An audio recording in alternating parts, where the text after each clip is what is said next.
Hello students. First of all, I want to thank to God and thank all of you for listening to me.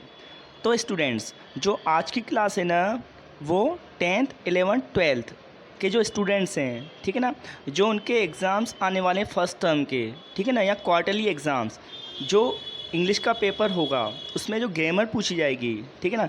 अब grammar में जो question बनेंगे tense based, जो tense पर आपके question बनेंगे, that I am going to explain you today. मैं आज आपको वो समझाने जा रहा हूँ। ओके, तो देखिए जो इस बार आपके जो क्वेश्चंस आएंगे ना इंग्लिश ग्रामर में, वो एमसीक्यूज़ पैटर्न पे आएंगे। एमसीक्यूज़ मीन्स क्या होता है? Multiple choice question. मतलब आपको कुछ चॉइस दी जाएंगी, ठीक है ना, आपको करेक्ट चॉइस पुट करनी है, ठीक है ना। जैसे आपको A B C D alternatives दिए जाएंगे। अब ए बी सी डी में से जो आपको सही अल्टरनेटिव लगे वो आपको फिलअप में पुट करना है। Okay students, so without wasting of time I am starting the video. अब देखिए जो पहला क्वेश्चन है, जो पहला क्वेश्चन क्या बोल रहा है? When the principal entered the class, when the principal entered the class a student dash on the blackboard. अब देखिए, अब जो ये पहला क्वेश्चन है ना उसमें ऑप्शंस क्या आपके? रोट, वॉज राइटिंग, राइट्स और इज़ राइटिंग। तो देखिए जो ये सेंटेंस क्या है, जो ये पहला सेंटेंस है, जो पहला क्वेश्चन है, ठीक है ना, उसमें जो पहला क्लोज है ना किसमें? एंटर्ड। तो देखिए जो एंटर्ड है ना ये क्या पास्ट की वर्ब है, मतलब एंटर की सेकंड फॉर्म एंटर्ड होती है। तो इसमें क्या बोलना है? When the principal entered the class, जब प्रिंसिपल क्लास में एंटर्ड हुए तो a student on the blackboard. अब एक स्टूडेंट क्या कर रहा था? मतलब लिख रहा था। तो लिख रहा था के लिए क्या आएगा इसमें? आंसर क्या होना चाहिए? Answer number like option number B, ठीक है ना। तो इसका आंसर है was writing. When the principal entered the class a student was writing on the blackboard. मतलब जब प्रिंसिपल क्लासरूम में आए तो एक स्टूडेंट ब्लैक बोर्ड पे लिख रहा था। क्योंकि फर्स्ट क्लोज पास्ट में है, फर्स्ट क्लोज पास्ट में है तो सेकंड क्लोज भी पास्ट में होना चाहिए, ठीक है ना। तो इसमें जो पास्ट जो राइट से ये प्रेजेंट में तो हट जाएगा ऑप्शन, ठीक है ना। इस राइटिंग भी प्रेजेंट है, ये भी गलत है, ठीक है ना। रोड क्या होती है? सेकेंड फॉर्म होती है, ठीक है ना। अब जब भी वेन आ जाए या वाइल आ जाए तो जो फर्स्ट क्लोज होता है पास्ट में होता है, तो सेकंड क्लोज किस में जाता है? कंटिन्यूस में। तो ये किस में जाएगा? Past continuous. I hope you are understanding. Okay, now I am moving on second question, ठीक है ना। जो आपका सेकंड क्वेश्चन है उसकी बात करते हैं। देखिए शी डैश, ठीक है ना, सेकंड क्वेश्चन की बात करते हैं अपन। What she dash TV when her husband came. अब देखिए इसका मीन क्या होता है? मतलब देखिए वो क्या कर रही थी? वॉच मीन्स देखना, वॉज वॉचिंग मीन्स देख रही थी, इज़ वॉचिंग देख रही है, और वॉच्ड मीन्स देखा। तो ये क्वेश्चन क्या बोल रहा है बेटा? She days TV when her husband came. वह टीवी देख रही थी जब उसका हस्बैंड आया, ठीक है ना, जब उसका पति आया। तो देखिए जो ये वाला क्लोज है ना किस में है? ये पास्ट में। तो जो फर्स्ट क्लोज है, ठीक है ना, वो भी किस में होना चाहिए? पास्ट में, ठीक है ना। जैसे ऊपर वाली कंडीशन थी ना वैसे ही सेम कंडीशन डाउन है, मतलब नीचे ही कंडीशन है, ठीक है। तो देखिए शी वॉज वॉचिंग, आंसर क्या बनेगा इसका? She was watching TV when her husband came, ठीक है ना। Now we are on question number 3। अब क्वेश्चन नंबर 3 की बात करते हैं। देखिए क्वेश्चन नंबर 3 क्या कह रहा है? What the question number 3 is telling. देखिए he always to prove that the earth revolves around the sun. अब देखिए इसका मीन क्या होता है? वह हमेशा कोशिश करता था, मतलब वह हमेशा कोशिश करता था क्या प्रूव करने की? That the earth revolves around the sun. जो अर्थ है, ठीक है ना, जो पृथ्वी है किसका चक्कर लगाती है? सूर्य का, ठीक है ना। तो देखिए ही ऑलवेज क्या कोशिश करता था, ठीक है ना। तो जो फर्स्ट क्लोज बनेगा किस में बनेगा? ही ऑलवेज ट्राइड, मतलब वह, इसका आंसर क्या है? ए, ठीक है ना। He always tried to prove, मतलब वह हमेशा कोशिश करता था ये सिद्ध करने की। अब देखिए जो क्वेश्चन है बेटा it is based on narration, जो आपकी डायरेक्ट इनडायरेक्ट स्पीच है ना उस पर बेस्ड क्वेश्चन है, ठीक है ना। तो आपको पता है बीच में डेट आता है, जैसे बीच में डेट कंजक्शन लगी है, डेट कंजक्शन लगी है ना, तो पहला वाक्य पास्ट में गया है, ठीक है ना। अब दूसरा वाक्य क्यों चेंज नहीं हुआ? The earth revolves round the sun, क्योंकि ये क्या है? The earth revolves round the sun, ये एक यूनिवर्सल ट्रूथ है। तो यूनिवर्सल ट्रूथ को ना कभी चेंज नहीं करते, वो प्रेजेंट डेफिनेट टेंस में ही रखते हैं। Okay, now I am telling you about question number 4।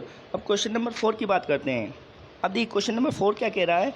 ही देखिए क्या बोला, ही सा मी बाय चांस, मतलब उसने मुझे देखा बाय चांस, ठीक है ना, एंड द कार, और उसने क्या किया, कार को क्या कर दिया, स्टॉप, मतलब रोकता है, ठीक है ना, यहाँ स्टॉप्ड, रोक दिया। तो देखिए जो फर्स्ट क्लोज है ना, ही सो मी, तो ही सो मी किस में, पास्ट में है, ठीक है ना, ये पास्ट में है, तो दूसरा सेंटेंस भी पास्ट में होना चाहिए, ठीक है ना। तो ही सो मी बाय चांस, अब ये वाला स्टॉप तो प्रेजेंट है, ठीक है ना, जो स्टॉप की फर्स्ट फॉर्म होती है, ये स्टॉप्स क्या होती है, फिफ्थ फॉर्म होती है, ठीक है ना, तो स्टॉप आना नहीं है, ठीक है ना, स्टॉप्स भी नहीं आना, ठीक है ना। तो इसमें जो पास्ट स्टॉप की पास्ट फॉर्म क्या होती है, स्टॉप्ड, ठीक है ना। तो उसने मुझे बाय चांस देखा और कार को रोक दिया, ठीक है ना। तो what should be the answer, option number B, ठीक है ना, जो इसका आंसर क्या है, option number B. Now I am telling you about question number fifth. अब क्वेश्चन नंबर फिफ्थ की बात करते हैं, ठीक है ना। देखिए क्वेश्चन नंबर फिफ्थ क्या कह रहा है, how many PACS of wine, how many PACS of wine dash yesterday, मतलब आपने कितने पैक्स वाइन पिए कल, ठीक है ना। तो जब भी यस्टरडे एडवर्ब आ जाए, आपको याद रखना है, जब भी किसी वाक्य में यस्टरडे एडवर्ब आता है तो वो वाक्य किस में बनता है, पास्ट इंडेफिनेट, किस में बनता है, पास्ट इंडेफिनेट में, ठीक है ना। जब भी यस्टरडे एडवर्ब आ जाए तो आपको याद रखना है वो वाक्य किस में बनता है, पास्ट इंडेफिनेट, ठीक है ना। तो पास्ट इंडेफिनेट का रूल क्या है, सब्जेक्ट प्लस वर्ब की सेकंड फॉर्म, ठीक है ना। और जो इंटरोगेटिव सेंटेंस बनते हैं उसमें फर्स्ट फॉर्म आती है, ठीक है ना। तो how many packs of wine, अब इसमें क्या होगा, अब हाउ, ये डबल इंटरोगेटिव सेंटेंस है, ठीक है ना। तो how many packs of wine did you drink, तो इसका आंसर क्या है, option number what, option number C, जो ऑप्शन नंबर सी है इसका आंसर है, ठीक है ना। तो how many packs of wine did you drink yesterday, ठीक है ना। Next question is question number six. अब देखिए, I was watching T we, जो क्वेश्चन नंबर सिक्स है उसमें क्या बोला जा रहा है, आई was watching T V when she dash in, ठीक है ना, मतलब मैं टी वी देख रहा था जब वो आई। तो पहला क्लोज किस में, पास्ट कंटिन्यूस में, जो पहला क्लोज है पास्ट कंटिन्यूस में, तो दूसरा भी किस में होना चाहिए, पास्ट में, ठीक है ना। तो देखिए कम्स तो प्रेजेंट होता है, जो प्रेजेंट की फिफ्थ फॉर्म होती है कम्स, ठीक है ना, कम। अब देख केम, इसका आंसर क्या होगा, केम। तो देखिए I was watching T V when she came in, मतलब मैं टी वी देख रहा था जब वह आई। ओके फ्रेंड्स, तो आई होप यू अंडरस्टैंडिंग। अब बात करते हैं क्वेश्चन नंबर 7 की, ठीक है ना। अब देखिए शी कट हर फिंगर, अब देखिए सेंटेंस क्या बोला, शी कट हर फिंगर, मतलब उसने अपनी फिंगर काट ली, ठीक है ना। कट की जो सेकंड फॉर्म होती है वो कट ही होती है, कट कट कट, ठीक है ना। She cut her finger while she vegetables, मतलब जब वो क्या कर रही थी, मतलब वाइल का मीन्स था के दौरान, मतलब सब्जी काटने के दौरान, ठीक है ना। मतलब वो जब सब्जी काट रही थी उसने अपनी फिंगर्स को कट कर लिया, ठीक है ना। तो what should be the answer, she was cutting while she was cutting vegetables. Okay, now we are moving on next question. तो देखिए जो नेक्स्ट क्वेश्चन है, what the next, she still remembers the day, मतलब उसको अभी भी वो दिन याद है, ठीक है ना। जो क्वेश्चन नंबर 8 है वो क्या बोल रहा है, question number 8, she still remembers the day, मतलब उसको अभी भी वह दिन याद है, when she first to church, जब वो पहली बार कहाँ गई, चर्च में, ठीक है ना। मतलब देखो एक्चुअली ना इसमें क्या बोल रहे हैं, उसको अभी भी वह दिन याद है जब वो पहली बार चर्च गई, ठीक है ना। तो जो गई मैं बोल रहा हूँ किस में होना चाहिए, पास्ट इंडेफिनेट, तो इसका आंसर क्या है, ए, वॉट ए, मतलब she still remembers the day, उसको आज भी वह दिन याद है when she first went to church. Okay, now next question, I am telling about next question, the train had left before I dash the station. अब देखिए जो क्वेश्चन नंबर 9 क्या बोला है, द ट्रेन हैड लेफ्ट, मतलब train जा चुकी थी, okay, before I the station, मतलब मेरे स्टेशन पहुंचने से पहले, ठीक है ना। तो जिसमें जो जब भी आपको इस तरह के क्वेश्चन आए, मतलब जब भी आपसे इस तरीके के क्वेश्चन किए जाते हैं तो आपको याद रखना है जो फर्स्ट क्लोज है वो किस में जाता है, पास्ट परफेक्ट में। तो फर्स्ट क्लोज क्या, द ट्रेन हेड लेफ्ट, ये पास्ट परफेक्ट में है। तो दूसरा क्लोज किस में जाता है, पास्ट इंडेफिनेट, किस में जाएगा, पास्ट इंडेफिनेट। तो इसमें जो फॉर्म जो चारों ABCD ऑप्शन है इसमें पास्ट इंडेफिनेट कौन सा है, ऑप्शन नंबर सी, ठीक है ना। तो इसका आंसर क्या है, see, the train had left before, मतलब ट्रेन जा चुकी थी, before I reach the station, मेरे स्टेशन पहुंचने से पहले, ठीक है ना। मतलब जो पहले जो काम होता है वो पास्ट इंडेफिनेट में होता है, तो इसमें पहले काम क्या हुआ, ट्रेन जा चुकी थी, तो इसलिए पास्ट परफेक्ट में है, ठीक है ना।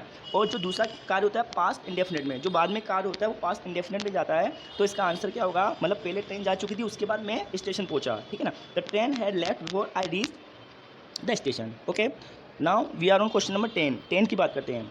Had you worked hard, had you worked hard you dash pass, ठीक है ना। तो देखिए ये सेंटेंस क्या कह रहा है, क्वेश्चन क्या कह रहा है, हैड यू वर्कड हार्ड, यदि आपने मेहनत की होती, ठीक है ना। अब देखिए आप बोलोगे हेड सर इफ़ तो है नहीं, बट कुछ कंडीशन होती है जिसमें हेड आ जाता है, और जो हेड है ना किसका काम करता है, इफ़ का, ठीक है ना। तो हैड यू वर्कड हार्ड, यदि आपने मेहनत की होती, यू डैश पास, आप पास हो जाते, ठीक है ना। मतलब ये एक इमेजिनेटिव क्वेश्चन है, मतलब इसमें कल्पना की जा रही है। तो इसका आंसर होगा, जब भी ये पास परफेक्ट में है तो दूसरा क्लोज भी किस में जाएगा, परफेक्ट में। तो वुड, विल, वुड है या विल है, तो इसका आंसर है answer question option number C, ठीक है ना। तो इसका आंसर बनेगा ऑप्शन नंबर सी, वुड है।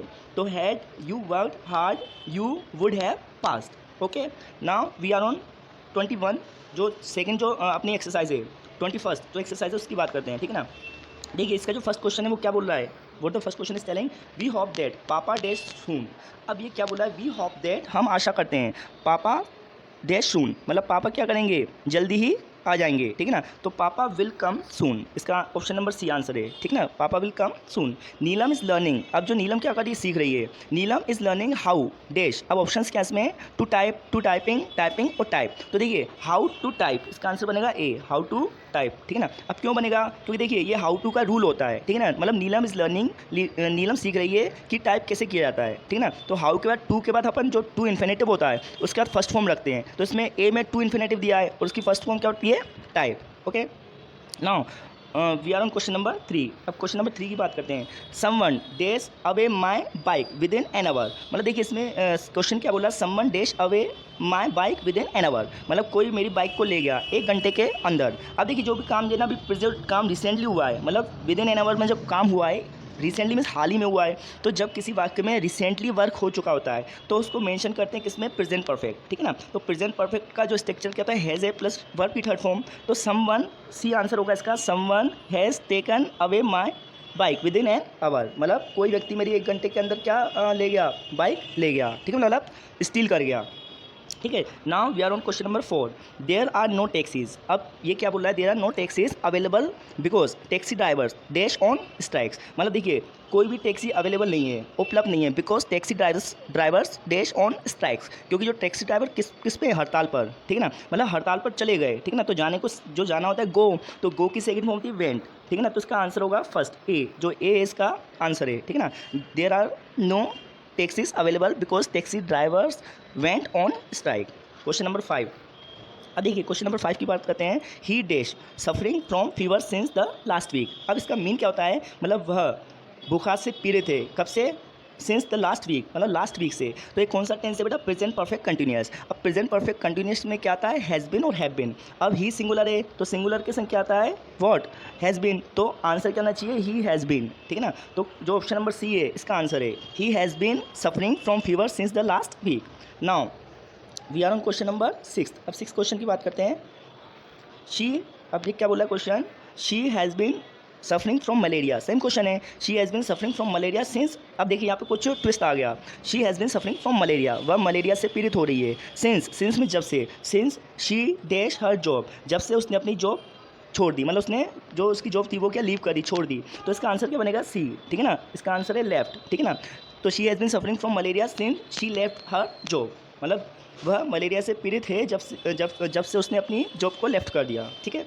Now we are on question number 7। अब 7 क्वेश्चन की बात करते हैं, they dash the students on educational tour on next Monday. अब इसका मीन क्या है, जो नेक्स्ट मंडे है ना, नेक्स्ट मंडे को वो जो स्टूडेंट्स को कहाँ पे ले जा रहे हैं, एजुकेशनल टूर पे, ठीक है ना। तो देवर, अब देवर तो पास की बात होती है, जो ए ऑप्शन है वो तो बनेगा नहीं, दे हैव तो वे ले जा चुके हैं, जबकि बात नहीं होगी, अभी क्या फ्यूचर की बात कर रहे हैं। तो दे आर टेकिंग, इसका आंसर क्या है, ऑप्शन नंबर सी, ठीक है ना, they are taking the students on educational tour on next Monday, ठीक है, मतलब वे स्टूडेंट्स को नेक्स्ट मंडे जो एजुकेशनल शिक्षा के ऊपर टूर होता है उसके लिए ले जा रहे हैं। Okay, now question number 8, I have just hired a typewriter. अब ये क्या बोला है sentence, I have just hired a typewriters, मैंने अभी किसको हायर किया है, किसको, टाइपराइटर को। मतलब हायर मीन्स किसी व्यक्ति को मतलब लेना किराए पे, या किसी चीज़ को, मतलब किसी व्यक्ति को कुछ समय के लिए मैंने हायर किया है। And I dash type now days, और आजकल मैं क्या करता हूँ, टाइपिंग सीख रहा हूँ, ठीक ना। तो आई एम लर्निंग, क्योंकि जो नाउ डेज एडवर्ब है ना, जो नाउ अ डेज, तो नाउ डेज के समय से आपको कौन से टेंस का यूज करना है, कंटिन्यूस, मतलब प्रेजेंट कंटिन्यूस का। तो इसमें प्रेजेंट कंटिन्यूस टेंस कौन सा है, आई एम लर्निंग, ये कंटिन्यूस होता है। आई हैव लर्नड, ये तो परफेक्ट होता है। आई लर्नड, ये पास्ट होता है। और विल लर्न, ये फ्यूचर होता है। तो what should be the answer, option number A, question number 9 की बात करते हैं, ठीक है ना। बाय जुलाई मतलब जुलाई तक, बाय जुलाई 2005 मतलब जुलाई 2005 तक, she dash in this firm for 11 years, मतलब वह इस फर्म में कब से काम कर रही होगी, 11 साल से, ठीक है ना। तो देखो बाय जुलाई 2005 है ना, वो किसको मेंशन करता है, फ्यूचर को। तो फ्यूचर का विल वर्क भी है, बट इसमें क्या समय दिया गया है, जो फॉर 11 ईयर है समय है। तो समय वाले जब भी कोई वाक्य बनेंगे तो परफेक्ट कंटिन्यूस में जाते हैं, ठीक ना। तो इसका आंसर होगा शी विल हैव बीन, क्या आंसर होगा, she will have been, option number B, ठीक है ना। Next question is 10th, the train dash before we reach the station. अब देखिए इसमें कि सेंटेंस क्या बोला है, क्वेश्चन क्या बोला है, the train dash before we reach the station, train जा चुकी होगी, ठीक है ना, हमारे स्टेशन पहुंचने से पहले, ठीक है ना। तो इसमें जो ट्रेन जा चुकी होगी क्या बनेगा, ऑप्शन नंबर जो फर्स्ट है ए, ये इसका आंसर है, ठीक है ना। The train will have departed मतलब ट्रेन डिपार्टेड मतलब जा चुकी होगी before we reach the station, हमारे स्टेशन पहुंचने से पहले। ओके स्टूडेंट्स, तो ये वीडियो थी जो 10th 11th 12th की जो स्टूडेंट्स है जिनको एग्जाम फेस करना है इंग्लिश का, जो इसकी ग्रामर पोर्शन आएगा डू एज डायरेक्टेड, ओके, उसके कुछ क्वेश्चंस मैंने आपको टेंस बेस्ड एक्सप्लेन किए। And I hope students you are understanding my videos, and if you are understanding so please like share and subscribe. That's it for today. जय हिंद।